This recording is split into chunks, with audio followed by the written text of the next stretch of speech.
এরপর প্রশ্ন হলো, অল্প বয়সে মাথার চুল পাকলে কলপ করা যাবে কিনা?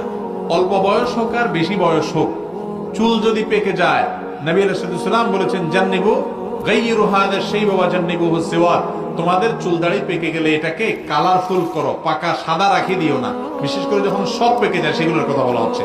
ধবধবে সাদা এরকম শুধু সাদা রেখো না, এটাকে কালারফুল করো।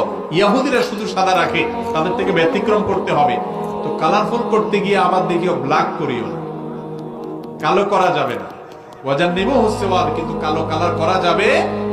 কালো করা যাবে না কেন আল্লাহ ভালো জানে। একটা হিকমত এটাও, কালো করলে বিশেষ করে বয়স্করা যখন কালো করেন তখন ওটা জোয়ান সাজার জন্য হয়, আছে না নাই? জোয়ান সাজার জন্য। কিন্তু বেচারা পারে না, এদিক দিয়ে কালো করে, এদিক দিয়ে আবার গোড়াতে বাইরে হয়ে যায়, তার গোমর ফাঁস হয়ে যায়, ঠিক না? চেষ্টা করে একটু জোয়ান সাজতে, কিন্তু বেচারা 2-4 দিন পারে, কয়দিন পর আস্তেই করে গোড়ার থেকে আবার গজায়।